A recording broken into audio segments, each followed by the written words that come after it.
Muito bem, já estamos no ar aqui da página oficial de Venâncio Mondlane no Facebook. Também estamos a transmitir no TikTok, Instagram e também no YouTube. Está perfeito assim, né? Produção, está perfeito? Muito bem, então você que está aí em casa, está ligado agora à nossa transmissão em direto VM7 Live. Então, se você já está ligado, então diga-nos alguma coisa sobre as condições de luz, as condições de imagem, as condições de som. Está tudo perfeito? Você está a ouvir perfeitamente aí em casa? Já começou a convidar os 20 amigos, 30 amigos para se juntarem a esta live? Se você ainda não fez, faça isso agora. O quê? É tarde. Como tarde? Seria tarde se não tivéssemos as bombas que temos hoje. Hoje temos revelações, hoje temos novidades, hoje temos assuntos demasiado quentes para apanhar sono. Por isso, vai avisando os teus amigos agora para se conectarem a esta live, porque hoje vamos ter coisas incríveis. Vamos ter revelações fora do normal. Já chamou os teus 30 amigos? Chame-os agora. Passa a live já para 30 e-mails, 30 WhatsApps, 30 Facebooks e vai escrevendo agora para a nossa produção saber se temos todas as condições para tomar o voo, para o voo levantar. Ok? Produção, temos mensagens aí? Temos mensagens? Não sei, hoje nós estávamos a tentar prever também algumas chamadas, mas não sei se vai ser possível. Dizem que o tempo é muito curto. Mas se der, se calhar uma ou duas, vamos ver. Vamos ver se isso é possível ou não. Bom, caros amigos, vamos agora iniciar a nossa transmissão. Claramente, sempre reverenciando o Senhor. Reverenciando aquele que é o construtor, aquele que é o fazedor, o criador de todo o universo, de toda a terra e de tudo o que está por baixo da terra. Aquele que conhece o passado, o futuro e o presente. Aquele que era, aquele que é e aquele que há de vir. E certamente o que vai confirmando essa luz cada vez mais forte que se aproxima de Moçambique, para que as trevas possam dissipar-se e que a luz definitivamente torne Moçambique uma das maiores nações do mundo. Porque Moçambique merece.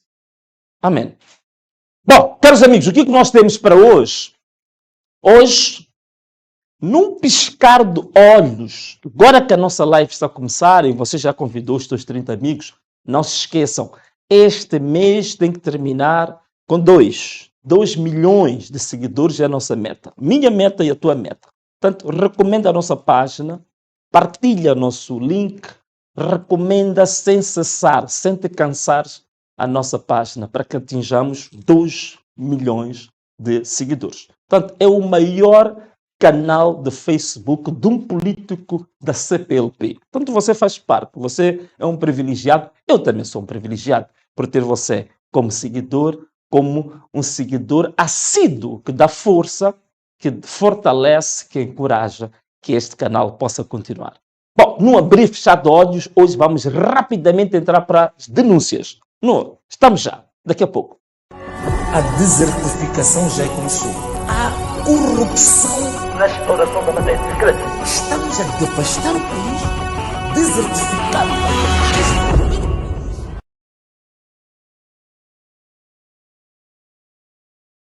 Bom, caros amigos, agora que nós estamos a entrar para a rubrica das denúncias, queríamos dizer que você tem um canal onde denúncias que você tem sobre o setor privado ou setor público, coisas mal paradas, envia o seu e-mail para nós, que já vai passar agora no rodapé. Aí está, denunciaspovomoz@gmail.com, e você tem também a possibilidade de enviar as suas denúncias para o nosso WhatsApp, que está aí, 8556000007. Não é?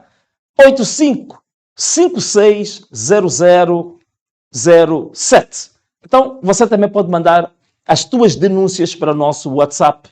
Envia também para o nosso e-mail. essas denúncias, o que tem que ter? Você tem que explicar muito bem que tipo de denúncia que é, onde é que ela ocorreu, quem são as pessoas envolvidas ou instituições envolvidas.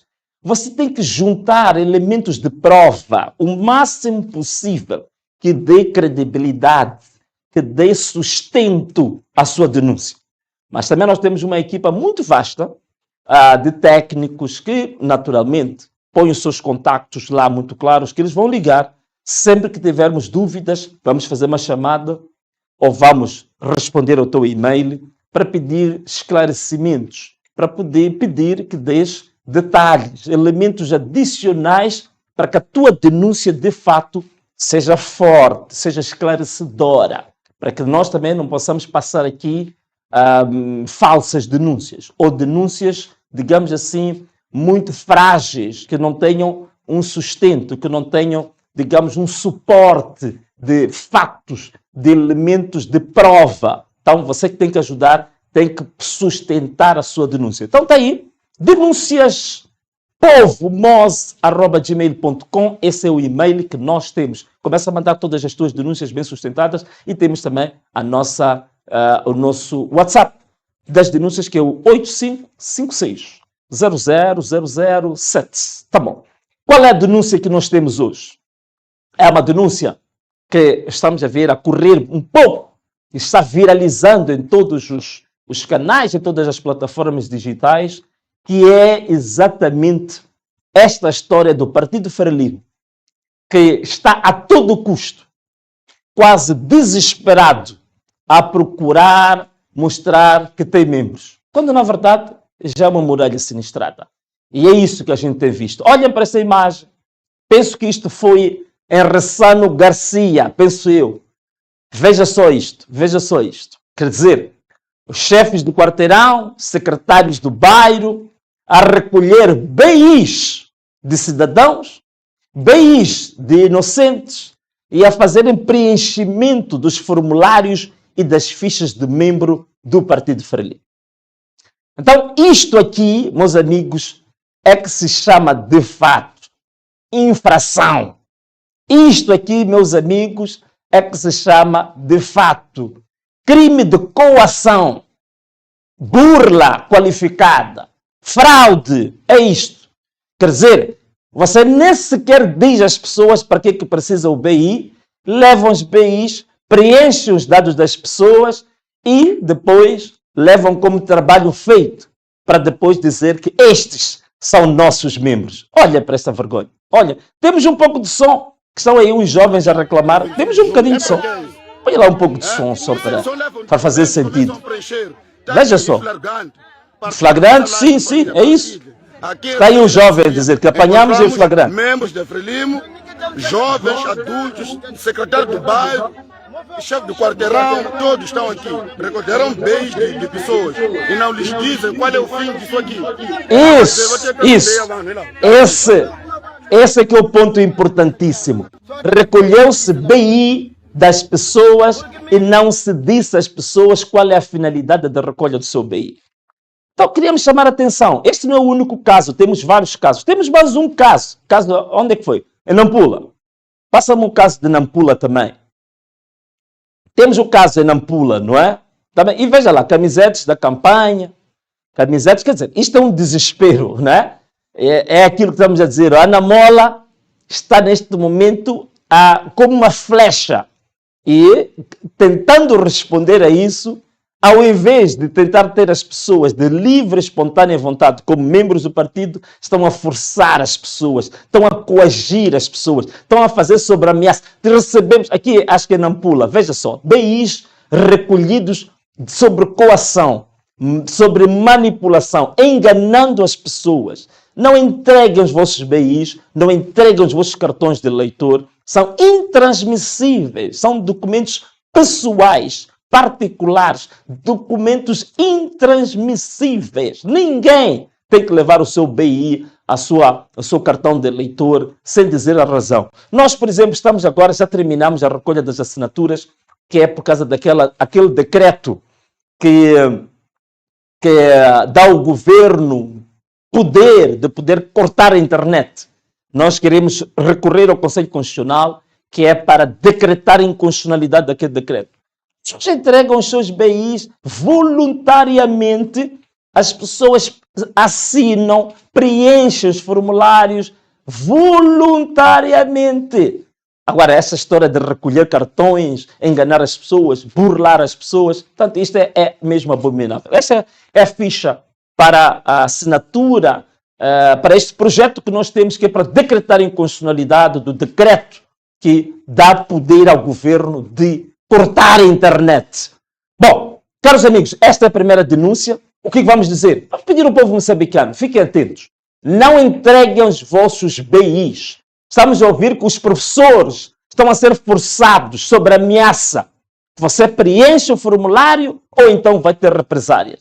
Organizam-se reuniões na função pública, na saúde, na educação, em outras áreas do funcionalismo público e depois de organizar essas reuniões, com pretexto de que são reuniões de trabalho, mas as pessoas chegam lá, são entregues uma ficha do partido para preencher, sob ameaça, sob coação. Olha, nosso povo já acordou, o nosso povo já despertou. Você tem todo o direito de dizer não, o meu BI eu não entrego. Não, o meu cartão de eleitor eu não entrego. As escolas, os diretores de escola, os professores, têm todo o direito de dizer que essa ficha dos dados biométricos, dados dos nossos estudantes, com alíneas, com itens para mostrar ou para dizer ser membro do OJM ou não, isto não serve. E rasgar essa ficha. Essas fichas têm que ser rasgadas. Nenhuma escola deve usar fichas para colher dados pessoais dos alunos ou dos professores em que tenha uma linha que é para preencher ser membro ou não membro de um certo partido político. Isso é ilegal, é inconstitucional, é criminoso. Portanto, não aceitem fazer isso. O povo moçambicano está suficientemente desperto. Xitsungo, não aceitem esse tipo de burlas, não aceitem esse tipo de coação. Ok? Ser membro de um partido político tem que ser voluntariamente. O partido político tem que vender o seu programa, tem que vender o seu peixe, tem que vender o seu manifesto, tem que vender o seu projeto de sociedade. E as pessoas têm que se sentir atraídas pelo teu projeto, têm que se sentir apaixonadas pelo seu projeto. E é aí que as pessoas voluntariamente preenchem e dizem: queremos ser ou não queremos ser membros deste partido. Nós temos também mais uma denúncia, não é? É a única dos. Temos a segunda denúncia também. Temos a nossa segunda denúncia em que Partido Anamola, pelo país inteiro, está a sofrer uma perseguição atroz. Deixa eu virar para mim. Está sofrendo uma perseguição atroz. Uma forte perseguição. Em Nampula, Murupula, Mogovolas, membros nossos estão a ser perseguidos, estão a ser sequestrados. Temos casos de Zambésia, temos no distrito de Lugela, Luabo, queria dizer, membros coordenadores do Anamola foram assassinados, 2. Outros membros estão a ser perseguidos, estão a ser sequestrados. Aqui, muito recentemente, há 2 dias, em Manhissa, um dos nossos membros do partido também sequestrado e levado à polícia porque dizem que ele esteve nas manifestações. Hoje, passados mais de 1 ano, estamos num processo de reconciliação no país. Estamos num processo de paz no país. Estamos num processo, digamos assim, de estabilização do país, de pacificação do país. Estamos supostamente, todos nós, envolvidos no chamado diálogo nacional inclusivo. E, por outro lado, membros do Partido Anamola serem perseguidos, a serem sequestrados, a serem colocados na cadeia sem processos, alegando manifestações violentas ou criminosas. Bem, agora parece que pouca gente tem coragem de o dizer, uma vez que já apareceram instituições credíveis que dizem claramente que as manifestações foram direito constitucional, que as manifestações foram legítimas. E hoje está-se a sequestrar membros do partido a dizer que a razão são manifestações. Então, o que está a valer esse diálogo? Esse diálogo é exatamente para quê? As palavras são usadas de pacificação, palavras são usadas de estabilidade social e política, de inclusão. Então são palavras vazias, são palavras sem sentido. Então, eu queria chamar a atenção de toda a sociedade moçambicana. Vamos dizer que nós, como Partido da Anamola, não vamos recuar por causa disso. Nós não vamos de forma nenhuma vacilar. Não vamos atirar a toalha ao chão. Prendam, sequestrem, matem, mas a verdade é uma. É que querendo ou não querendo, nós vamos para frente. E não vamos recuar. Esta luta nós sabemos que é um preço muito pesado a ser pago. Sabemos que a cruz que temos que carregar é pesadíssima. Mas nós não vamos de forma nenhuma vacilar, nem vamos recuar. Mas o que eu peço é que ajudem a denunciar. Ajudem a denunciar estes casos para mostrar que, afinal de contas, este regime não tem desejo absolutamente nenhum de pacificar o país. Não tem nenhum desejo de paz. Não tem nenhum desejo, digamos assim, de uma convivência sã, de uma convivência saudável entre os moçambicanos, não é? Portanto, esta era a questão que eu queria colocar para nós fecharmos o capítulo das denúncias. E nós vamos denunciar, quer dizer, os membros da Anamola. Todos os dias nós temos que denunciar nos Facebooks, nas plataformas digitais. Se puder, façamos conferências de imprensa em todas as capitais provinciais, nos distritos, a repisarmos sobre os nossos membros que estão a ser sequestrados, estão a ser detidos ilegalmente, criminosamente. Temos que continuar. E vamos fazer uma grande campanha a nível nacional. Vamos, todas as semanas, vamos falar sobre esses casos. Mas a verdade é uma, que não vão matar a todos, não vão prender a todos. E esta luta que nós estamos a levar a cabo, nós temos certeza absoluta de quem luta pela justiça, quem luta pela verdade, a vitória não é certa. A vitória é mais do que certa. Bom, vamos passar agora para o capítulo da análise. Num abrir e fechar de olhos, nós estamos de volta e até já.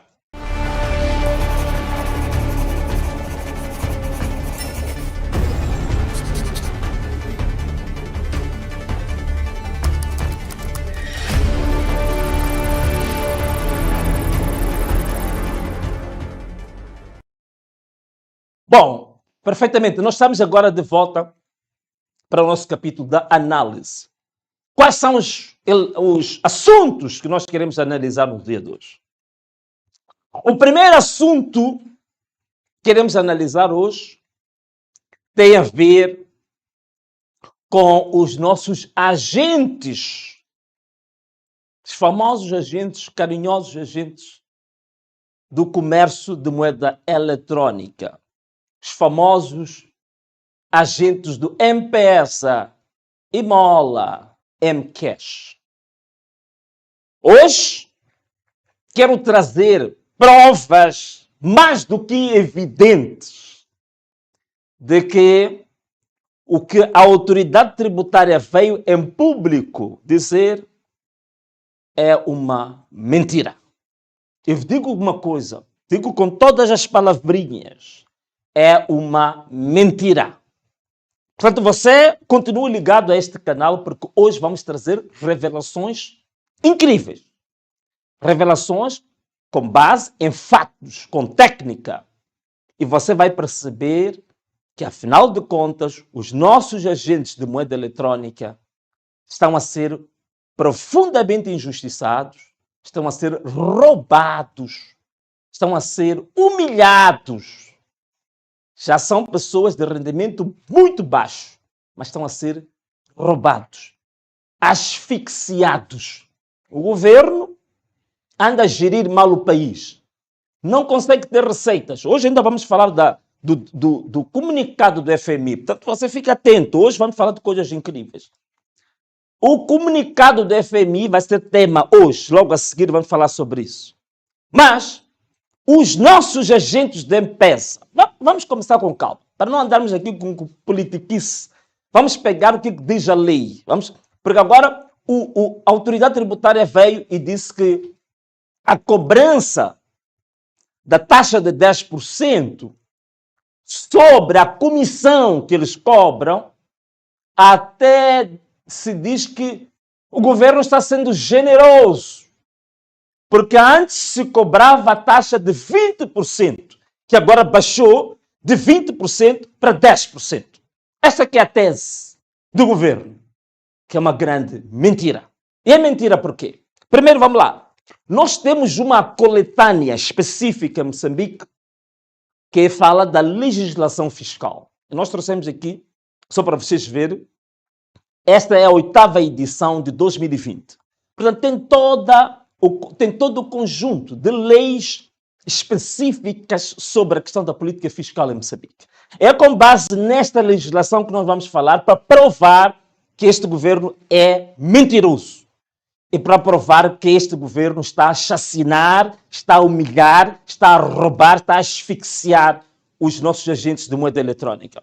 Neste pacote, nesta coletânea que nós temos a famosa Lei 33/2007, de 31 de dezembro, que está aí, que é o chamado Código de Imposto sobre as Pessoas Singulares.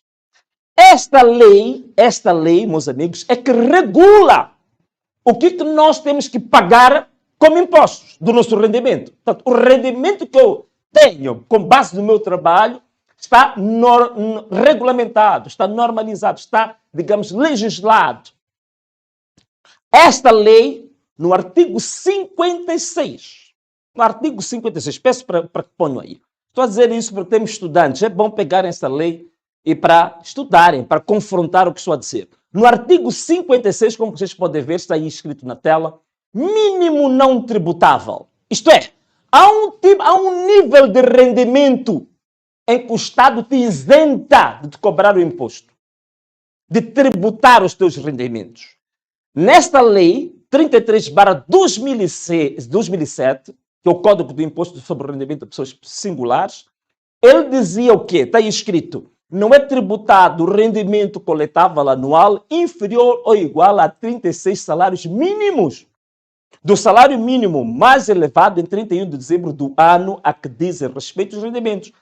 Esta era a lei aprovada em 2007, a Lei 33/2007. Houve uma pequena alteração desta lei em 2013, que está aí, exatamente aí está. Houve uma pequena alteração em 2013. Portanto, aquelas pessoas que têm negócios próprios, têm, digamos assim, rendimento independente. Aqui está no número 1 deste artigo, que diz que não é tributado o rendimento coletável anual inferior ou igual a quê? 225 mil meticais. Atenção! Quem por ano consegue 225 mil meticais no seu negócio, segundo esta lei, essa pessoa não paga impostos. A minha pergunta, número 1, presta atenção, você que está em casa, presta atenção, a minha pergunta número 1. Os agentes da empresa M-Cash e Bola conseguem ter um rendimento anual superior a 225 mil meticais? Há estudos que mostram isso? Que este é que é o grande problema deste governo.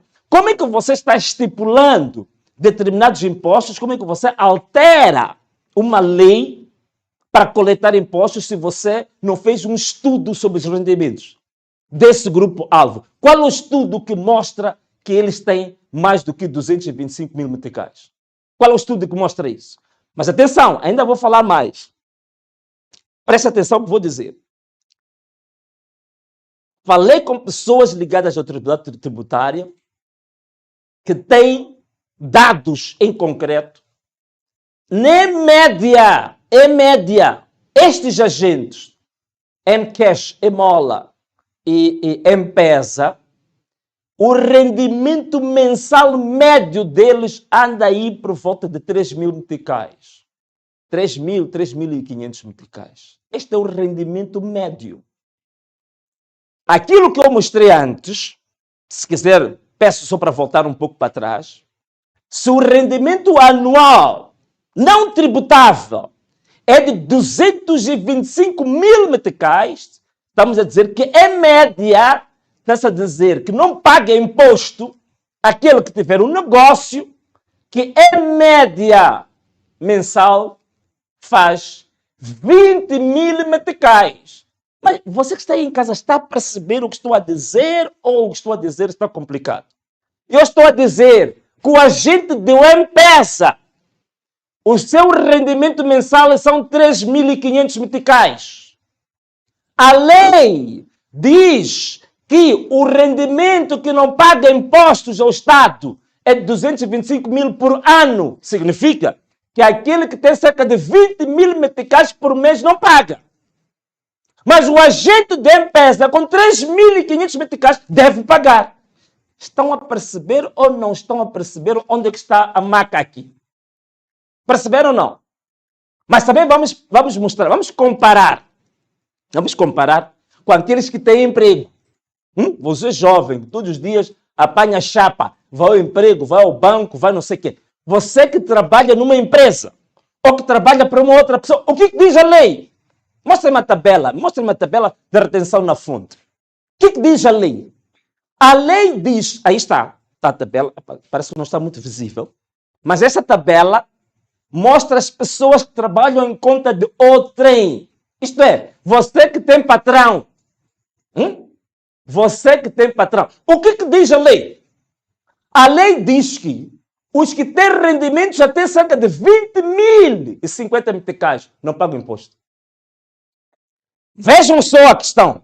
O agente de M-Pesa, 2.500 meticais, 3.000 meticais. Tem que pagar o imposto. O que trabalha na empresa, trabalha no banco, é professor, trabalha para uma outra pessoa, recebe 20 mil meticais e não paga imposto. É o que está a dizer essa tabela. Então, o artigo... Agora, vejam lá só uma coisa. Agora quero provar a mentira. Ainda na Lei 33/2007, o artigo 57 é que mostrava realmente quem que deve pagar os 10%. Acho que aí está. Talvez por um pouco maior para as pessoas poderem ver em casa. Portanto, o artigo 57, o número 3, está escrito: são tributados a taxa de 10% quem? Os juros de depósito a prazo. A gente de M-Pesa consegue mesmo pôr depósito a prazo, coitado, não é? Os rendimentos de títulos cotados na Bolsa de Valores de Moçambique. Ele consegue comprar mesmo, ter títulos na cota.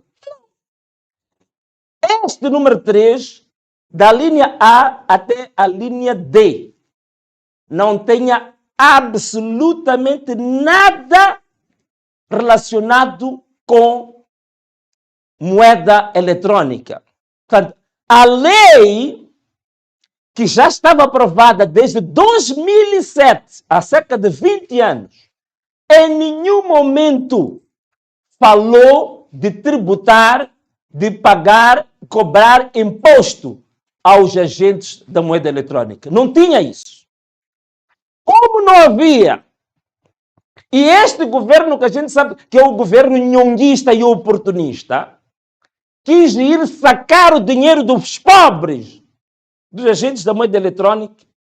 No dia 29 de dezembro, sai a alteração da lei. Aí está a nova lei. Eles alteram aquela lei antiga, que não tocava nos agentes da moeda eletrônica, a partir da lei 11/2025, de 29 de dezembro. E vejam só a data, 29 de dezembro. Sabiam que as pessoas estavam de quê? Nas festas. E como estavam nas festas, era o melhor momento para dar o golpe e aprovar uma lei para pisar, para asfixiar os nossos queridos irmãos agentes da moeda eletrônica. Então, aprova-se essa lei. Conforme eu vos disse, no artigo 57, onde se falava de cobrar 10%, não estavam envolvidos os agentes do M-Pesa, ou os agentes do M-Cash, ou os agentes, digamos, do Imola. Veja a nova lei o que foi fazer. Passa-me aí o artigo 57. Hoje temos que explicar com detalhes. Aqui está. Esta é a nova lei, 11/2025, de 29 de dezembro. Mostra-me o artigo 57, que é para as pessoas compreenderem que máfia é que foi feita aqui. A máfia. Portanto, há um conjunto de artigos que não foram alterados. Amplia-me aí, por favor, o artigo 57, número 3. Está aqui. Perfeitamente. Para aí. Na lei anterior, diziam que cobravam 10% da linha A até a linha D. Não estavam lá os agentes do M-Pesa. A partir de 29 de dezembro do ano passado, encaixaram lá 2 alíneas, essas que eu... Estão a ver essa seta que eu coloquei? O que está escrito aí? Você que está aí em casa, ajuda-me lá a ler. Leia lá, você que está em casa, leia comigo. O que está escrito? A linha E. As comissões, cobras 10%. Isso foram acrescentar. As comissões obtidas pelos agentes de moeda eletrônica. Já apanharam uma FIA. A lei nunca chegou a falar dos agentes da M-Pesa. Aproveitaram o período das festas para fazer esta maracutaia aqui. Essa malandragem. Isto é malandragem. Isto. Você está a dançar com a sua família, está a festejar. Será que vamos aproveitar agora, alterar a lei para ir roubar ainda mais o pobre? Então colocaram lá. Isto aqui em Maputo, gostam de falar de revelar, né? Quando a pessoa está numa fila, você entra no meio da fila. Então, pegaram a lei, o que fizeram? Revelaram na lei. Puseram lá, comissões obtidas pelos agentes da moeda eletrônica. Meu amigo, você que é agente da moeda eletrônica, está provado hoje que os 20% que a autoridade tributária dizia que cobrava antes, é mentira! Não se cobrava nada. Vocês estavam isentos. A cobrança começou a partir das festas de 2025. Enquanto você estava a bater a sua chilar, estavam a revelar uma lei para te sacar o bolso. Entendeu agora? Perceberam agora? Isto não é política, estamos a falar da lei. Estamos a falar da lei. Não estamos aqui a inventar. Está claro, para terminar este tema, que o governo mentiu ao povo. A autoridade tributária foi dar aquela conferência de imprensa mentindo ao povo. Nunca se cobrou os 20% aos agentes da moeda eletrônica. Inventaram isso nas festas de 2025 para passar a sacar dinheiro daqueles que já são pobres. E mais, nem faz sentido nenhum, porque eles têm rendimento até 3.500 meticais, 4.000, tem que pagar os 10%, quando os que têm rendimentos de 20.000 meticais, a lei os isenta. Quer dizer, estamos a criar no nosso país moçambicanos de primeira e moçambicanos de segunda. Estamos a dividir os moçambicanos. Há uns que têm privilégio, não pagam impostos, há outros que são asfixiados, são finhados a pagar o imposto. Em suma, governo, mais uma vez, mafioso, mentiroso. A asfixiar o pobre, a tirar do pobre o pouco que ele já tem. Ainda vai-se para lá, asfixia. É como apanhar alguém, dormir, você pega a almofada, chega lá, aperta a cabeça. É o que está sendo feito com os agentes da M-Pesa. Está correto? Está entendido isto, povo moçambicano? Não, eles podem continuar a querer roubar, mas tem que ficar claro que os agentes da moeda eletrônica, quando foram se manifestar, não era vandalismo, não. Tinham razão. Só lhes faltava um pouco este elemento técnico. Mas eles têm razão. É legítimo. Eles nunca pagaram. A lei nem os obrigava a pagar. Inventaram essa lei. Essa lei também é inconstitucional. Sociedade civil. Temos que lutar para defender essa classe. Temos que lutar para essa lei ser revogada. Bom, caros amigos, agentes de moeda eletrônica. Já terminamos o nosso tema, primeiro, para análise. Vamos entrar agora no segundo tema da análise. Mas passa uma vinheta da análise, por favor, de novo, para entrarmos no segundo tema da análise de hoje.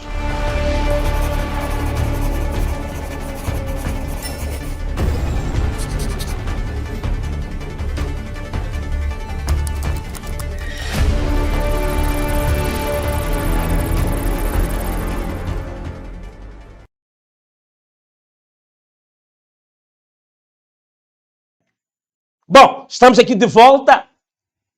Sim, estávamos a ver mensagens. É tarde. Está bem, é tarde, mas o que nós estamos a falar aqui é extremamente importante para a tua vida.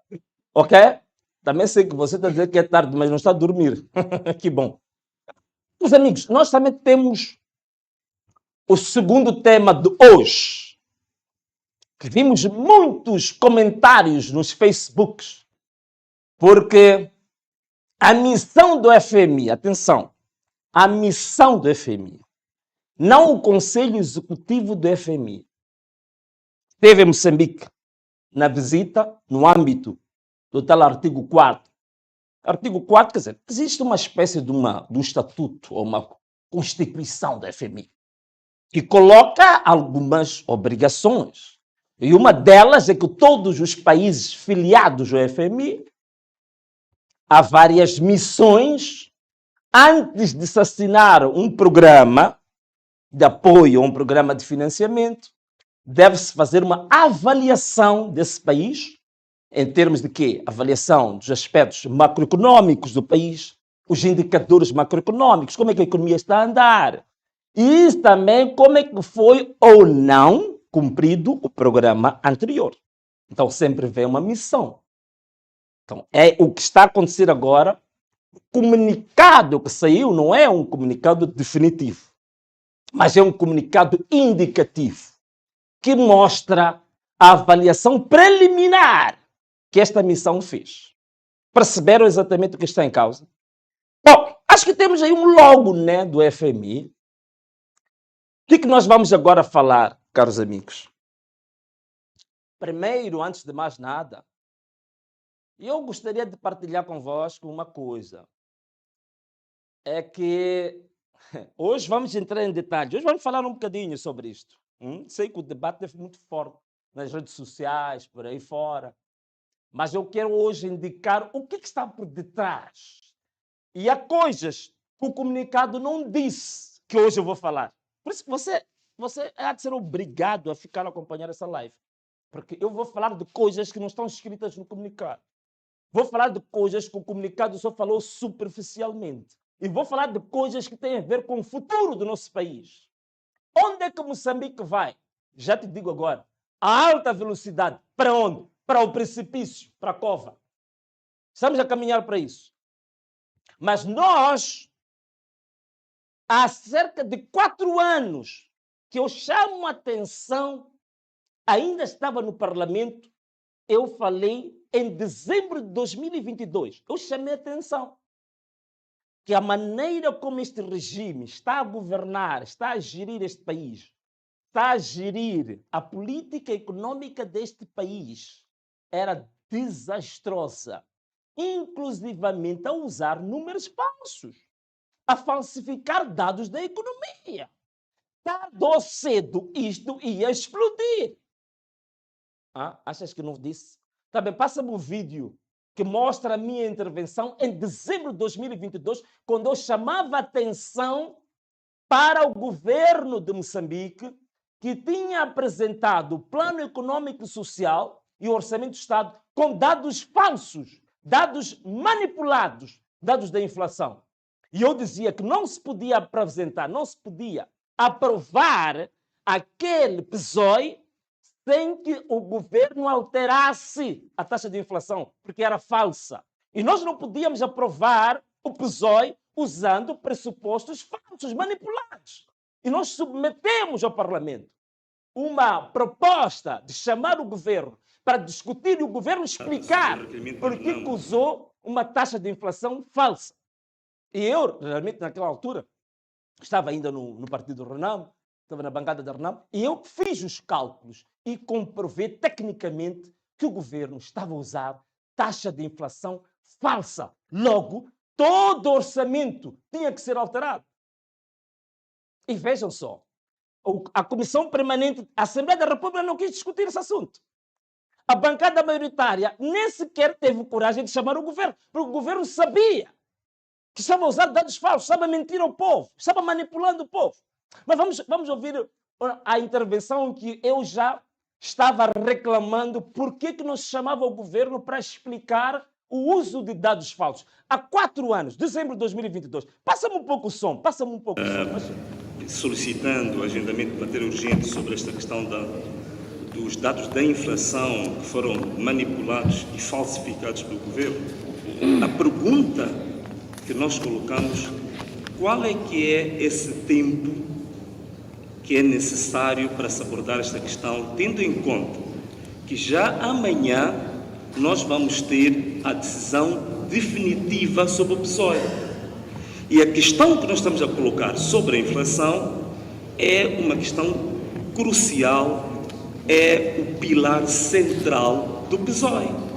Tanto mais que o próprio documento da proposta do governo diz claramente o seguinte, é que os pressupostos macroeconômicos essenciais para a elaboração do PSOE, entre outras questões, tem a taxa de crescimento, tem as reservas líquidas, tem a exportação e também tem a taxa média anual de inflação.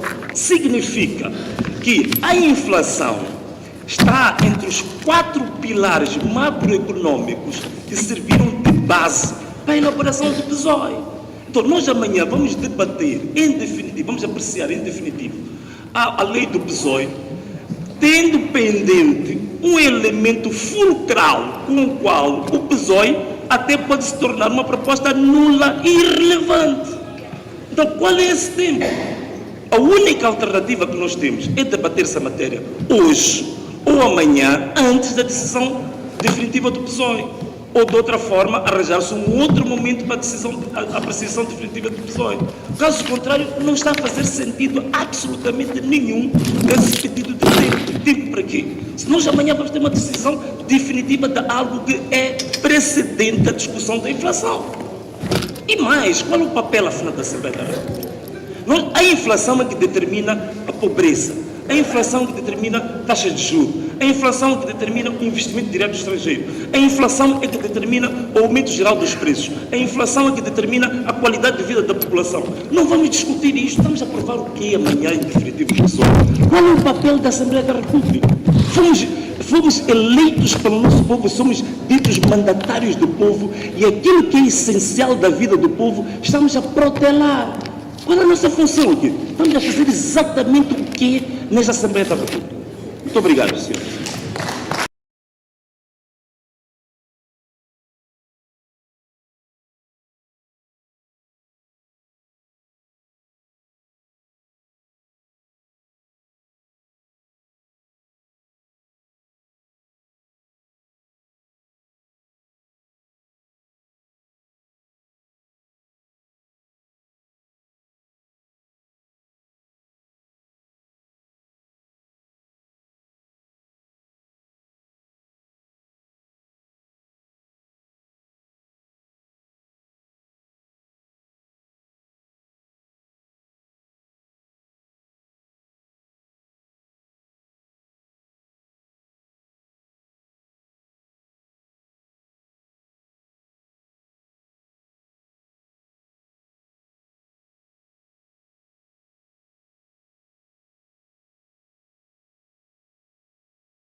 Românticas. Mas também, claro, que o FMI deixou alertas muito graves. Mas por que razão é que o FMI... Aqui não sei, querem passar um bocadinho. Eu aqui falava já de outro assunto. Em 2022 eu estava alertando sobre a falsificação da taxa de inflação. Aqui eu falo da manipulação da taxa de câmbio. Já chamava atenção para isso. Mostra só um bocadinho, não muito. Vamos ouvir um bocadinho. o VM7 a falar um bocadinho disso. Manipulação da taxa de Quando câmbio. eu, por exemplo, falo da manipulação da taxa de câmbio ou da taxa de inflação, tive uma vantagem. Em 2023, antes de sair do Parlamento, fui o primeiro e o Era único 22, não era deputado em 23. toda a história do país que apresentou uma prova de que o governo manipulava sempre a taxa de inflação. E apresentei cálculos sobre isso. E fiz uma proposta na altura que era para o governo ir justificar a taxa de inflação que eles apresentaram em 2023 era falsa. Acredita? Até hoje. Se eu tivesse mentido, vocês imaginam, né? Já teria um processo por causa disso. Até hoje. Nunca me abriram nenhum processo. Então, eles manipulam os números. Manipulam os números que apresentam em público. Não são números verdadeiros. E o dia que a taxa de inflação real for apresentada, for aplicada, vocês estão a imaginar a nossa vida como vai ser. Então, caros amigos, era isto que eu queria apresentar-vos em termos do quadro. Tudo bem, ali voltou, a nossa produção também voltou a repetir a taxa de inflação, mas lógico que eu queria falar um pouco da taxa de câmbio, mas tudo bem, vamos deixar só para não perdermos mais tempo com isso. O que acontece é que a taxa de câmbio também, a taxa de câmbio que está sendo aplicada agora, também ela é falsa. Mas vou falar um bocadinho sobre isso daqui a pouco. O que é que o país está a passar? Quais são os riscos que o nosso país tem? Por que o FMI, até agora, tem reservas em avançar de forma clara para a assinatura de um programa ou para o contrato-programa com o governo de Moçambique? Por quê? Eu até costumo dizer o seguinte, o chefe do governo apresentou, digamos assim, um marketing político em que ele assinava contratos-programa com os ministros. Ok, assinou o contrato-programa com os ministros. Mas o grande problema é que este mesmo chefe do governo não está a conseguir ele mesmo assinar o contrato-programa com o FMI. Significa que o problema vai ser difícil os ministros cumprirem o contrato-programa, porque eles próprios vão dizer, mas nós temos que cumprir o contrato-programa se você que é chefe, o FMI não quer assinar contigo. Então, como é que será isso? Portanto, é um dilema. Mas, bom, vamos lá ver o que está a levar essa situação do nosso país estar numa situação preocupante como esta. Olha, os próximos tempos, eu falei já há 4 anos, volto a dizer aqui, quem estiver em casa, grava o que estou a dizer. Os próximos meses são de profunda incerteza em Moçambique. Nós estamos, pouco a pouco, a caminhar para aquilo que aconteceu nos anos 80. Em que o meticalo não valia nada. Para ele comprar um pão, você é capaz de sair com uma mala cheia de dinheiro para comprar um pão. Para comprar uma badia, você há de ter que levar a carteira toda cheia para comprar uma badia. Está próximo esse tempo. Pela má gestão do país, a resvalar o país para o precipício, é o que está a dar. Vem tempos difíceis, moçambicanos. Você que está sentado aí nesse sofá, presta atenção, estou a avisar que vem tempos difíceis pela má governação, não de hoje. Isto é um problema histórico. Não começou agora. Foram acumulando, daqui a pouco, isto está quase a explodir. Vem tempos difíceis, muito difíceis para os moçambicanos. Mas o que está a levar à situação do país? Primeiro, este regime nunca controlou aquilo que chamamos da despesa pública. A despesa pública está descontrolada, totalmente descontrolada. É por isso mesmo que eu havia apresentado num manifesto que nós tínhamos que começar a racionalizar os nossos recursos públicos. E para racionalizar os recursos públicos, uma das coisas era preciso cortar tudo que é inútil no governo. É por isso que apareci com a proposta de esquartejar, de eliminar, de arrancar e acabar com todos os vice-ministros, porque eram inúteis. Fomos os primeiros a falar disso. Claro que o chefe do governo foi repetir isso na tomada de posse, mas sem compreender como é que se faz. Por isso que mesmo tendo feito, continuamos na bancarrota. E outra questão que nós chamamos de atenção são os institutos públicos. Há muitos institutos que não valem absolutamente nada para a estabilização da nossa despesa pública. Temos aí muitos institutos que é só para sacar taco, sangrar o tesouro público. E um deles que eu dei exemplo é o IGEP, um instituto que gera as participações do Estado. É um instituto despesista, sanguessuga, parasita do próprio Estado, do próprio tesouro público. E por quê? Porque é um instituto que está a gerir falência. Quer dizer, a gente vai criar uma estrutura pesada com o Conselho de Administração para gerir a falência do próprio Estado. Salários. Este chefe do governo falou várias vezes dos funcionários fantasmas. A massa salarial do nosso país, o FMI chamou a atenção. Nós temos uma massa salarial dentro da despesa pública, a massa salarial pesadíssima, salários. Mas por que está a falar disso? Não é porque querem mandar embora os professores, não é porque querem mandar embora os profissionais de saúde. Nada disso. O problema são os tais funcionários que não existem. Ghost. Os funcionários fantasmas. Mas, sobretudo, os fantasmas que existem onde? Na polícia, no exército. Há muitos, milhares, são fantasmas. O FMI sempre falou da massa salarial. Está a falar de quê? Está a falar destes milhares que existem na polícia, no exército, que na verdade estão na folha de salário, mas fisicamente eles não existem. Eles são virtuais. Eles não existem. Mas o dinheiro do Estado sai para alguns bolsos. O dinheiro do Estado sai para algumas organizações. Este é o grande problema que o próprio governo não quer, nem tem coragem. Outro dia ouvi um comentador a dizer, olha, se estás no governo não tem coragem de enfrentar as gangues, não tem coragem de enfrentar o crime organizado que tomou o Estado, então não vale a pena estar no governo. E há realmente um cartel que vive à custa de sugar o Estado, tirando o dinheiro dos funcionários fantasmas para os seus bolsos. E este chefe do governo falou disso. Mas coragem para corrigir isso não tem. Quando é que foi apresentada a lista dos fantasmas da polícia? Quando é que foi apresentada a lista dos fantasmas que estão no exército? Nunca. Mas os dinheiros continuam a sair do Estado. Agora, vou-vos dizer uma coisa. Vocês querem ouvir? Querem ouvir? Se querem ouvir, então escreva uma mensagem e diga que nós queremos ouvir. Vou revelar-te algo inédito aqui. Vou-te revelar algo bombástico. Esta história dos funcionários fantasmas não é de hoje. Deixa-me só olhar para esta câmera.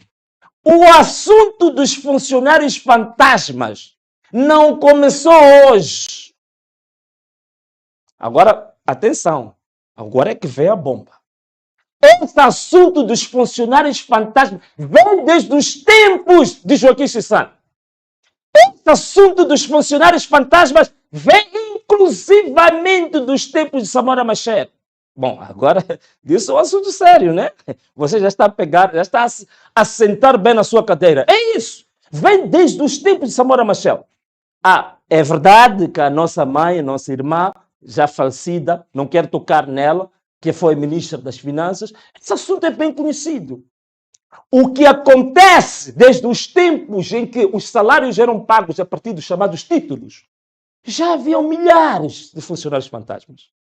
Portanto, os ministérios produziam as suas folhas e depois enviavam essas folhas para serem validadas no Ministério das Finanças. E depois enviava-se uma remessa para o Banco de Moçambique, que era para pagar salário quê? Enumerário. No Estado moçambicano, até os anos 2000, 2002, 2003, 2004, pagava salário em aquilo, monetário, em espécie, em numerário, dinheiro vivo, como alguns dizem, dinheiro pegado. É o que se pagava o salário assim. É esse dinheiro pegado onde começou a máfia. Porque as folhas de salário que enviava-se para carregar os sacos de dinheiro do Banco de Moçambique, já havia lá muita máfia. E esse dinheiro é que alimentava um certo grupo, que não vou dizer aqui o nome, porque você que está aí em casa conhece esse grupo, que sempre viveu como sanguessuga do próprio Estado. Alimentava uma certa organização. E essa organização sempre viveu à custa do Estado. É por isso que hoje não querem largar a teta ou a mama. Porque desde os tempos do falecido Marshall, nosso herói, nós já te consideramos herói, já havia este esquema de se sacar salários 3, 4, 10 vezes acima do valor necessário para os funcionários reais. E isto é que alimentou um certo grupo. Isto é que alimentou uma certa organização. É o que a FMI quer cortar. E diz que verificar a massa salarial. E o governo de Moçambique não quer. O governo, o chefe do governo, tentou fazer-se de atrevido a dizer que, bom, há oficiais do exército que não estão no teatro operacional, estão nas cidades a só ganhar dinheiro e que não vão para lá. O que ele fez a propósito? Zero, nada. Por quê? Porque é um esquema que faz parte da organização. E dentro deste esquema, ele é uma agulha no palheiro. Por isso que é preciso coragem para mudar isso. Essa é uma massa salarial incrível, enorme, que é 4 vezes superior que os funcionários públicos normais. E isso está a destruir as finanças públicas. Isso está a arrebentar a despesa pública. Este problema, ainda não vimos em definitivo o que o FMI vai dizer, mas este é o problema que o FMI tem com o governo de Moçambique. E o governo de Moçambique não consegue se libertar desta máfia, porque esta máfia é uma máfia histórica. É uma máfia que já vem desde os tempos de Samora Machel. Já se fazia isto para alimentar a sua própria organização política. Outro aspecto que está a arrebentar com a dívida pública, a despesa pública, desculpa, não é? Já falei dos institutos, que tem gente inútil. Já falei dos salários para milhares estão na polícia, milhares estão no exército, que não existem. O Estado não tem, o governo não tem coragem de se libertar desse esquema criminoso que eles próprios criaram. E depois temos também o setor empresarial do Estado, que aqueles que saem do partido, perderam os seus lugares, são enviados como administradores não executivos para as várias empresas participadas pelo Estado. Está aqui uma notícia, só para não dizerem que o Venâncio é que está a enviar. Está aqui uma notícia. Vejam estas pessoas que estão aqui. Membros do Partido Frelimo. Quando são afastados, fecham uma teta, abrem outra. Agora, as empresas participadas pelo Estado estão para alimentar um conjunto de inúteis. Estão nessas empresas, tecnicamente não sabem nada das empresas.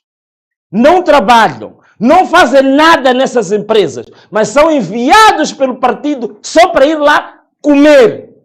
Não há nada.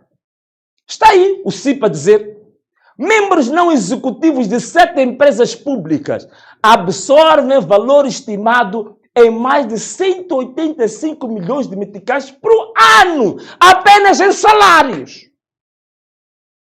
Vamos ver o que é isto?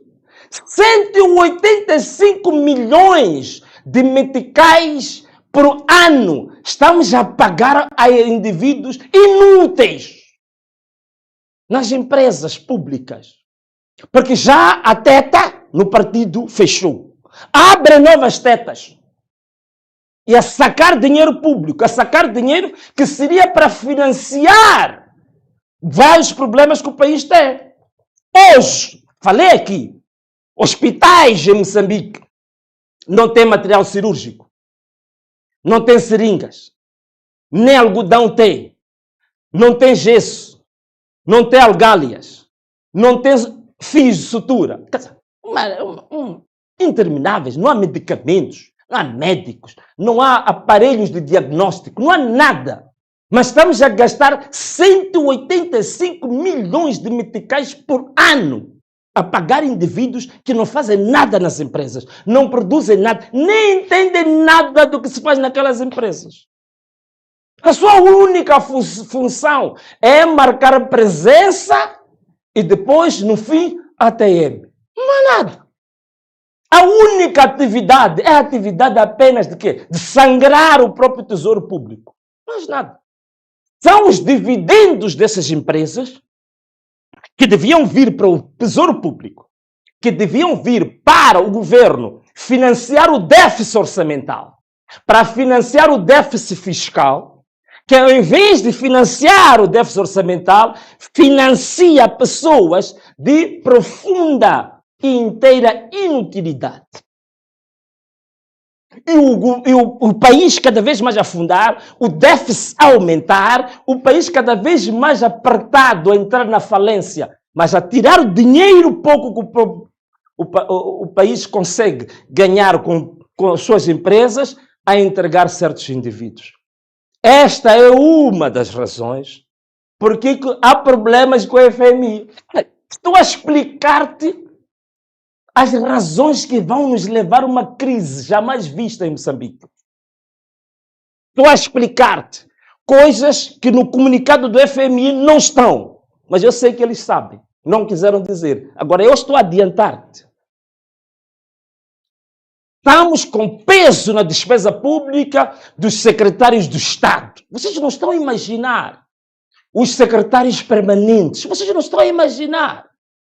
Se vocês juntar secretários de Estado, secretários permanentes, os administradores das empresas, dos institutos públicos, os administradores das empresas participadas pelo Estado, se você somar com os salários dos funcionários fantasmas na polícia e no exército, esta é uma massa, meu irmão. Você não está a dar, é maior que o orçamento do Ministério da Saúde. Quer dizer, estes indivíduos sozinhos consomem mais que o orçamento do Ministério com o Ministério da Saúde. Como é que o país vai desenvolver? Como é que o país vai sair da bancarrota em que está? Este é um dos problemas que o FMI já colocou ao governo. Mas o governo não quer. Porque quer manter as nhongas, quer manter as lealdades, quer manter aqueles que vivem consumindo o sangue do povo como vampiros. Outro problema grave, não está no comunicado do FMI, mas este é um problema que o país tem com o FMI. O chamado déficit fiscal insustentável.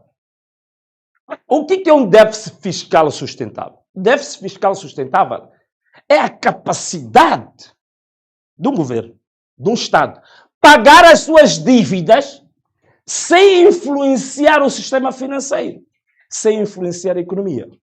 Portanto, um Estado pode ir pedir dinheiro emprestado, pode fazer dívidas, se tiver capacidade de fazer face ao serviço de dívida, mas sem colocar em causa o sistema financeiro, sem colocar em causa o setor privado. Não tem problema. Esse déficit que surgir é um chamado déficit fiscal sustentável. Em Moçambique já mudou. O nosso déficit fiscal é insustentável. O nosso governo vive se financiando com dívida. Duas formas de dívida. Uma delas tem a ver com os bancos. A chamada emissão de obrigações de tesouro. Emissões de bilhetes de tesouro. A diferença de uma coisa a outra é que os bilhetes de tesouro são de curto prazo. Até 180 dias, menos de um ano. E as obrigações de tesouro são de médio prazo, né? Pode ser mais do que um ano. O governo já chegou ao nível de rebentar pelas costuras o seu endividamento com os bancos. Porque não consegue ter dinheiro porque não faz uma boa gestão das suas próprias empresas participadas, não faz uma boa gestão dos impostos que recebe do setor privado. Então o governo anda sempre arrasca, anda falido, anda sempre tchonado. Então vai aos bancos para ir fazer endividamento permanente. e já atingiu o limite do endividamento que o próprio governo tem que fazer com os bancos. E isto o FMI falou, isto já está no comunicado do FMI. Então, os bancos neste momento têm um problema, têm uma dívida enorme com o Estado do que com os seus clientes, do que com o setor privado. Significa que o balanço dos bancos é um balanço problemático. Significa que os bancos estão a ter como ativo, um ativo que na verdade é um ativo problemático. E este governo já falhou várias vezes, não conseguiu pagar os bancos. Isto é um problema sério para o nosso país. Mas veja lá, em contrapartida, agora vê, presta atenção no que vou dizer agora. Em contrapartida, não, deixa eu usar esta câmera. Em contrapartida, está a ir pedir dinheiro aos bancos, está a aumentar a sua dívida nos bancos, que atingiu o limite perante os bancos. Mas em contrapartida, está a usar uma coisa que tecnicamente chama-se de repressão financeira. São entendidos em economia, sabem muito bem. Essa é uma teoria que foi feita por um grande economista, penso que há uns 2 ou 3 anos, é um livro muito interessante sobre isso. Repressão fiscal. O que é que isto quer dizer? A pedir dinheiro aos bancos, está a asfixiar a capacidade de liquidez destes bancos. É por isso que os bancos, agora para dar dinheiro aos particulares, às empresas, têm taxas de juros muito elevadas, porque tem um concorrente que é o Estado, que suga todo o dinheiro dos bancos para as suas dívidas, não resta dinheiro para o povo, não resta dinheiro para o setor privado. Taxas de juros ficam muito elevadas e os bancos ficam numa situação muito problemática. Este de um lado. Para outro lado, ao nível do Banco Central, estão a assumir... Agora, presta atenção. Você está prestando atenção ou você está a apanhar uma soneca aí? Acorda, porque o que vou dizer é bombástico. Mas, por outro lado, o Banco Central, que é o banco regulador do sistema financeiro, está a colocar uma taxa de câmbio, como eu já tinha dito, manipulada. Nós estamos há mais de 3 anos com uma taxa de câmbio, a paridade entre o dólar e o metical, está 65 em 3 anos. Com todas as situações que o país já teve, não é normal, nem é compreensível que a taxa de câmbio se mantenha a 65. Significa que a taxa de câmbio real é muito superior que a 65. Deve estar a 90, 95 ou a 100. É uma das coisas que o próprio FMI quer que o governo liberte a taxa de câmbio. Porque a taxa de câmbio neste momento está a 65, a taxa de câmbio oficial, porque o próprio Banco de Moçambique usa a técnica chamada da repressão fiscal e obriga os bancos a manterem uma taxa de câmbio que não é real. Significa que isso tem outros efeitos perigosos. Porque as pessoas que querem vir investir em Moçambique, quando se apercebem que a taxa de câmbio oficial é diferente da taxa de câmbio paralelo, e a diferença entre a taxa de câmbio paralelo e oficial é grande, ninguém quer investir nesse país. Você mete $100, vai ao banco, leva 6.500 meticais. Quando você pega os 6.500 meticais, vai para o mercado para usar, já não vale 6.500. Vale menos. Percebe isto? Então, isso reprime o investimento. Então, aqueles que querem verdadeiramente investir na economia não vão investir. Vão esperar um outro momento para que, de fato, a taxa de câmbio real seja aplicada. A isso, em economia, tem um nome. Tem um nome, chamam de o valor de esperar. O valor de esperar o que é? A taxa de câmbio está a 65, mas no mercado paralelo está a 75 ou 80. E eu vou esperar até que haja o equilíbrio, ou a taxa de câmbio de equilíbrio. Enquanto isso não acontecer, eu não vou investir. Chama-se o valor de esperar, que é a diferença. Então, se a taxa de câmbio está a 65, oficial, paralelo é 75, então o valor de esperar é a diferença de 10. E o que está a acontecer em Moçambique é que o valor de esperar está a crescer todos os meses. Porque a taxa de câmbio paralela também está aumentando. Isso está a destruir a economia. Estou-vos a falar de políticas do governo que estão a escangalhar a economia. Políticas do governo que estão a escangalhar a economia. A taxa de inflação, eu já vos falei, que medo, custo de vida. Não vou voltar a falar sobre isso. Mas outra coisa que eu estava a dizer que em contrapartida, eu já ia me esquecendo. Vá aos bancos pedir o dinheiro. Vá aos bancos sugar o dinheiro dos bancos porque não consegue gerir as suas próprias receitas. Então, endivida-se perante os bancos, mas nos próprios bancos também impõe força, asfixia os bancos. Como é que asfixia? 3 formas. Uma delas é chamadas as reservas obrigatórias. De 2 formas. As reservas obrigatórias de moeda nacional e as reservas obrigatórias de moeda estrangeira. Essas nunca baixam. Quem quiser pode ler os boletins publicados pelo Banco de Moçambique. Vai ver que o governador do Banco de Moçambique gaba-se de estar constantemente a reduzir aquilo que chama-se o MIMO. Portanto, o MIMO é a taxa de juro de política monetária, portanto, a taxa de juro de referência. Eles reduzem, isso eles fazem. Mas eles já não reduzem as reservas obrigatórias aos bancos. Os bancos são obrigados a continuar a pôr os seus dólares lá, são obrigados a colocar a moeda nacional lá. Os bancos ficam cada vez mais frágeis. Então, estão a escangalhar o sistema financeiro. Estão a asfixiar o sistema financeiro. É outra coisa que o FMI certamente quer que Moçambique mude. O governo de Moçambique, mais uma vez, não quer. E depois, para terminar, os desperdícios que são feitos por este governo. Agora vi o debate que anda por aí sobre as capulanas do dia 7 de abril. Diz que todas moçambicanas, bom, menos a minha esposa, todas moçambicanas vão receber capulana. Muitos fizeram cálculos aí.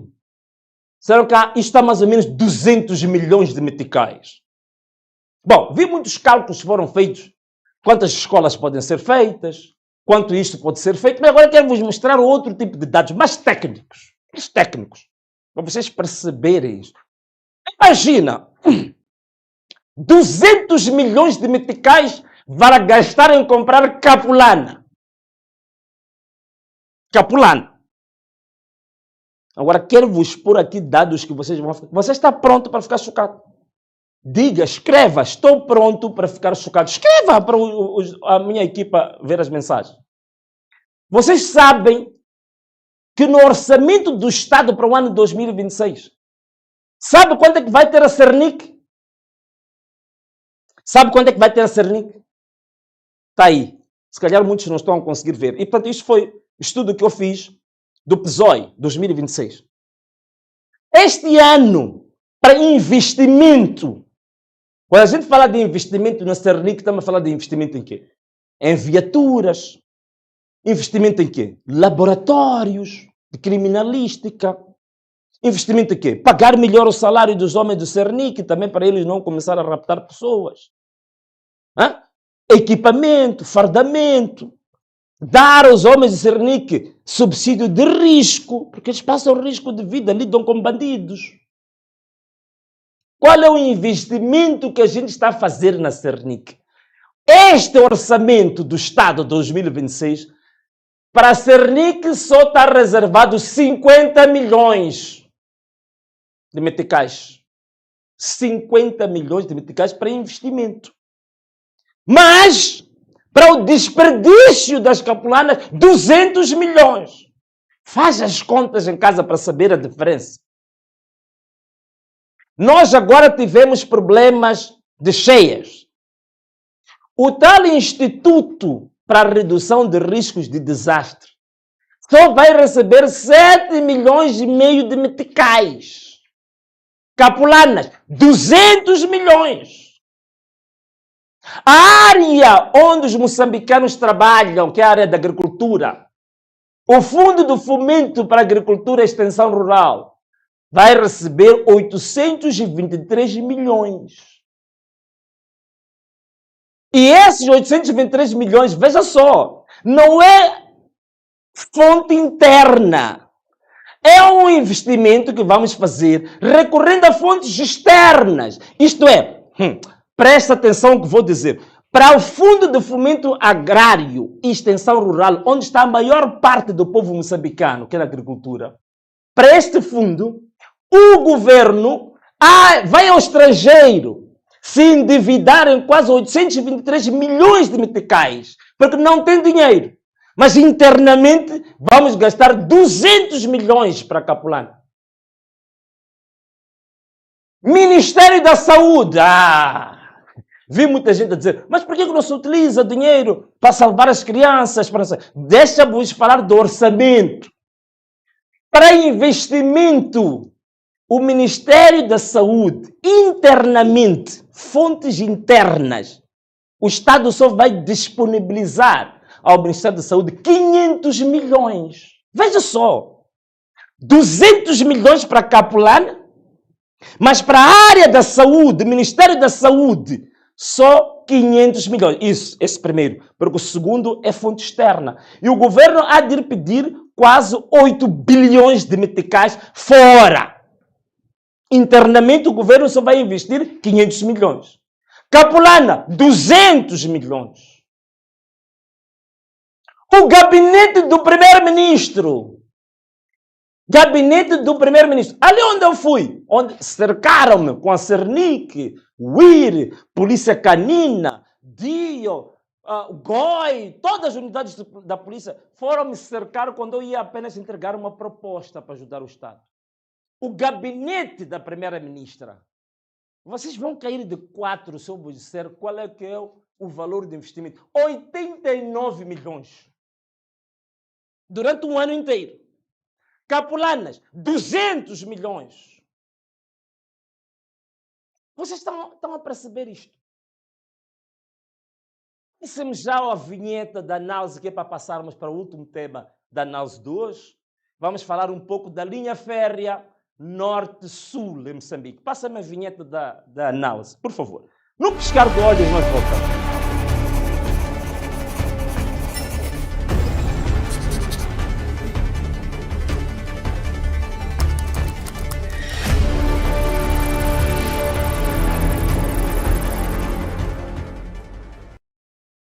Muito bem, estamos de volta no canal oficial do Venâncio Malhano no YouTube, Instagram, TikTok e no Facebook. Bom, caros amigos, vamos agora para o nosso último tema da análise. O nosso último tema da análise é exatamente o quê? Que é a questão já falada, que é a linha férrea que liga o norte ao sul de Moçambique. Essa linha férrea, penso que temos aí o anúncio, penso que o governo já aprovou este projeto e já criou um gabinete específico sobre a linha férrea. Não temos aí uma ilustração sobre isso? Acho que temos uma ilustração. Do governo aprova o projeto da linha férrea norte-sul. E, como vocês sabem, o ministro, aí está, o governo de Moçambique aprova o projeto da linha férrea norte-sul para ligar todo o país. Quer dizer, parece que finalmente despertaram do sono profundo. Quem conhece a história da Branca de Neve e os 7 anões? A da Bela Adormecida. Então é isso. O governo parece que era o belo adormecido. Agora despertou do sono profundo. Está a querer falar do projeto da linha férrea Norte-Sul. Está aí. O gabinete vai coordenar o projeto da linha férrea. O mesmo governo cujo ministro, em outubro de 2024, tinha dito que isto era um projeto irracional. Vocês não têm esse Facebook, né? Não tem, né?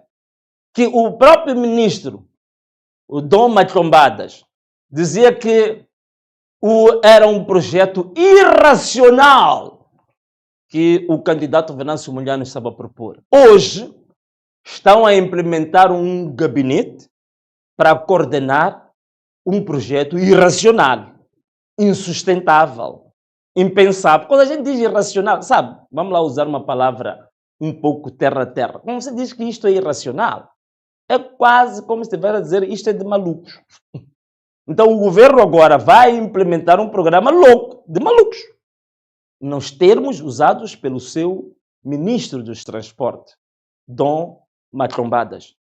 Portanto, e hoje já vai sair isso, mas eu gostava de... Porque há jovens, há pessoas que não sabem como é que isto apareceu. Alguns dizem, não, mas não é verdade, nós não ouvimos isto. Vamos passar alguns vídeos só para você perceberem onde é que isto começou. Eu penso que houve um debate na TVM, onde eu fui convidado. Aí está, um debate na TVM, em agosto de 2024. Vejam só, agosto de 2024, estamos a falar de mais de um ano. Vejam só quem foi a pessoa que apresentou o projeto da linha férrea. E não era só a linha férrea. Não era só a linha férrea. Então, ponha-me aí o som, para as pessoas perceberem um bocadinho isto. Ponha-me o som. Então, significa que é fundamental a questão do transporte. Concordo, acho que isto é denominador comum, que nós precisamos de uma conexão rápida, segura e barata entre o norte e o sul. Toda a gente defende isso e eu também concordo. Já vi toda a gente a dizer que nós precisamos ligar o sul ao norte. A nossa perspectiva de ligar o sul ao norte é ligar o sul ao norte, isto pode parecer um sonho, mas é assim mesmo, por um comboio elétrico e a partir daquilo que nós até já demos o nome de MOS Expresso. Isso é possível em 5 anos, 10 anos, nós temos o MOS Expresso a partir de um comboio elétrico de alta velocidade para ligarmos o norte ao sul.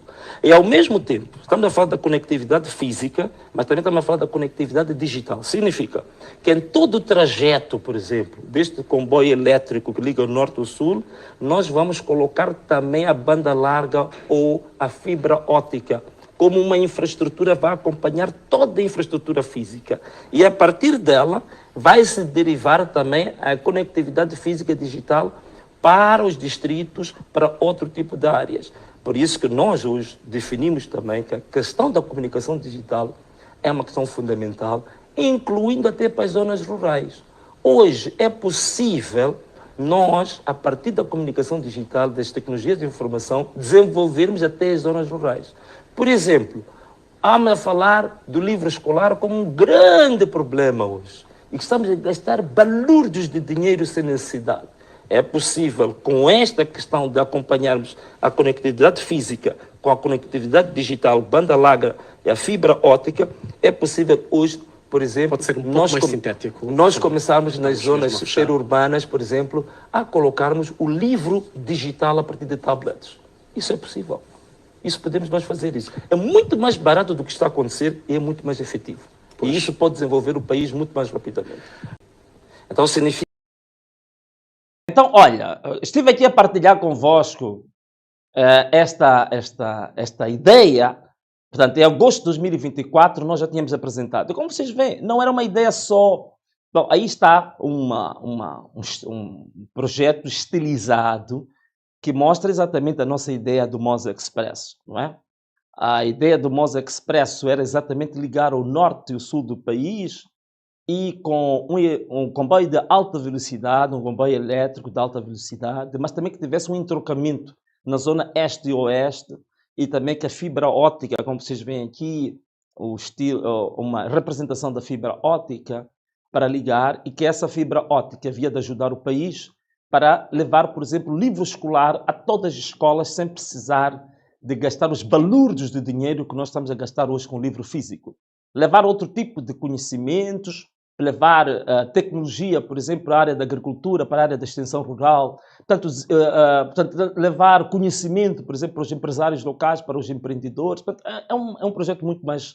Aí está uma pequena representação. Conseguem pôr um zoom disto? Isto, portanto, foram moçambicanos, portanto, isto nem fomos nós a fazer aquilo que chamávamos de projeto Moz Expresso. Está aí, Moz Expresso, que eu me referi na TVM em agosto de 2024. Portanto, para além desta questão do Moz Expresso, o projeto era muito mais longo do que isso, porque nós falávamos das cidades satélites. Portanto, a partir do Moz Expresso é possível haver cidades satélites ao longo do trajeto da linha férrea. Portanto, hoje em dia estamos preocupados em fazer casa. Não, o governo não tem que se preocupar em fazer casas. O governo hoje tem que fazer bairros. O governo hoje tem que fazer novas cidades. Então era essa a nossa ideia, também haver cidades satélites à volta do corredor, à volta, digamos, deste trajeto, não é? Fazer essas cidades satélites, fazer estas... Então, olha, mas só para terminar, qual é que é a nossa ideia? Podemos passar um bocadinho, há um outro vídeo, penso que foi em setembro de 2024, na Miramar, uma pequena entrevista, só para nós fecharmos esse tema. Vamos lá passar este vídeo para partilhar aquilo com os nossos telespectadores. Não temos? Sim, estamos a dizer telespectadores porque nós somos uma web TV, não é? Tá bem, vamos passar um pouco o som. Vamos lá ver o que eu disse na Miramar em setembro de 2024 sobre esta questão. Eu consigo mostrar. Comissão Nacional de Eleições, o que eu vou fazer como presidente? Como presidente eu tenho que apresentar uma proposta coerente e que eu convença, consiga mostrar ao povo, consiga mostrar às bancadas que é o futuro do país. E se essa proposta tiver coerência, se essa proposta tiver solidez, eu acredito que mesmo os meus próprios adversários políticos podem aproveitar. Da mesma maneira que hoje há candidatos que somos adversários, mas eu já apresentei várias propostas de manifesto que estou a ver eles a imitar. Portanto, significa que eles próprios concordam com muitas das propostas que eu já avancei. Esta proposta da indústria extrativa, todos eles estão a imitar. A minha proposta sobre educação, todos eles estão a imitar. Portanto, estão todos a imitar as propostas que eu estou a trazer. Significa que o importante é termos uma ideia patriótica, uma ideia que sirva a nação, uma ideia que sirva ao país de forma descomprometida. Isso é mais importante, não é? Muito bem. Bom, eu queria fechar este tema sobre a linha férrea, sobre o comboio de alta velocidade, com este último vídeo, que nos importa mesmo é todos nós trabalharmos para a nossa nação. Mas também eu acho que é preciso um bocado de honestidade intelectual, quando a gente realmente vai buscar uma ideia de outrem, dar os devidos créditos e dizer que ideia inspirada no fulano de X, ideia inspirada em VM7, né? E depois pedir desculpas ao povo, porque o Dom Matrombadas foi ele próprio que disse que a ideia era irracional. Portanto, devia ser um pouco intelectualmente honesto, devia ser eticamente correto vir pedir desculpas ao povo por ter chamado uma ideia de irracional e ele próprio ir a implementar e anunciar as suas próprias loucuras. Bom, caros amigos, e assim nós hoje estivemos aqui, o programa foi longo, sim, mas nós pedimos como exortação final. O que é que eu queria pedir? Queria apenas anunciar a todos vocês que o nosso país vai passar por momentos extremamente difíceis, duros, por todas as questões que eu levantei aqui. O comunicado do FMI ainda não é definitivo, ele mostra claramente que o nosso país foi gerido de uma forma acoboiada, que o nosso país foi gerido de uma forma a maguender. O nosso país foi desgovernado, o nosso país foi conduzido rumo ao precipício. Significa que hoje a bomba é tão grande, a economia do país hoje, nós estamos numa situação de falência técnica. O país está a caminhar para um estado falhado. O país está a caminhar agora para arrebentar pelas costuras. Portanto, nós neste momento é como se tivéssemos um barril de pólvora nas nossas mãos. E o rastilho, ele já começou, já foi acionado o rastilho. A economia do país, se mostrar-se a verdadeira face, a inflação, a taxa de câmbio, e todas as outras loucuras foram cometidas com a gestão da economia do país, mas que foi colocado um véu por cima, se for retirado esse véu, o que nós temos de fato é um sepulcro. Nós temos de fato um futuro totalmente incerto. E eu costumo dizer o seguinte: nem que Moçambique recebesse uma injeção financeira de $1 trilhão, provavelmente ficaríamos muito mais pobres do que estamos. Porque a estrutura governativa, as fundações em que este país é gerido, as fundações do governo baseadas neste regime que está há 50 anos, são fundações que já estão sinistradas, são fundações que estão quebradas. Então você pode ter uma casa e pintar a casa, pôr um mobiliário bonito, da mais alta gama, mobiliário majestoso, colocar aparelhos lá dentro, eletrodomésticos, os mais modernos, cortinas, digamos assim, de realezas, coisas caríssimas, mas se as fundações da casa estão quebradas, essa casa não vai durar. Com toda a beleza que você colocar sobre a casa, maquiar a casa, mas se as fundações estão quebradas, estão sinistradas, a casa não vai tardar a cair. Esse é o caso de Moçambique. As fundações de Moçambique estão quebradas. As fundações foram destruídas ao longo desse tempo, pela ganância, pelo roubo, pela corrupção. Hoje, somos um país tornado um narco-estado. Hoje, Moçambique bate recordes de todos os tipos. Portanto, estamos entre os 2 países mais pobres do mundo. Um país tão rico que, em contrapartida, está entre os 5 países mais ricos do mundo em termos de recursos naturais. Mas a incidência da pobreza, estamos entre os 2 países mais miseráveis do mundo. Hoje somos o pior país dos PALOPs em matéria de corrupção. O relatório da Transparência Internacional mostra que Moçambique é o país mais corrupto dos PALOP. Hoje, a qualidade de educação é das piores da África. Sistema de saúde totalmente escangalhado. Finanças públicas a servirem a um grupo pequeníssimo que está a sugar tudo o que o Estado pode ganhar para investir em políticas públicas. E ainda temos loucuras, ainda temos exibições teatrais, como estas exibições das capulanas, quando o próprio país está a precisar daquele dinheiro para fazer investimento público, para tirar o país da miséria e do fundo do poço em que o país se encontra agora. Então, nós moçambicanos vamos precisar de ser extremamente fortes, extremamente resilientes, porque vem tempos muito difíceis. Daí que eu tinha dito que é chegada a hora do povo ajudar o povo, porque o governo só pensa no bolso. Os projetos que nós tínhamos, o projeto de você ser padrinho de uma criança escolar, de você ser padrinho de uma escola, o projeto de reconstruir Moçambique a partir da solidariedade, a partir do patriotismo, ajudar os camponeses, ajudar as associações de agricultores, ajudar os seus vizinhos que não conseguem ir à escola, auxiliarmos uns aos outros. Isto é extremamente importante, porque este governo já nos mostrou que vai levar o país cada vez mais ao precipício. Já tocamos no fundo do poço, não sei se é possível ir mais abaixo. Então, é isto que eu queria chamar a atenção. Nós estamos numa situação muito crítica, mas eu acredito na resiliência dos moçambicanos, eu acredito na esperança que nós próprios alimentamos, que há esta luz enorme que está a iluminar Moçambique. E acredito profundamente que Deus também colocou as suas asas sobre Moçambique e nos vai esconder nas suas penas. Isso significa que, apesar de tudo isto, continuo a ter esperança sobre este povo moçambicano. Continuo a ter esperança de que, de fato, esta luz enorme ainda vai iluminar Moçambique.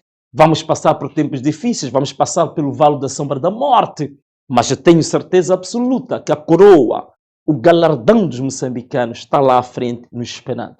Então, caros amigos, era esta mensagem também de esperança que eu queria deixar com os moçambicanos. Um forte abraço. Um beijo. E tchau!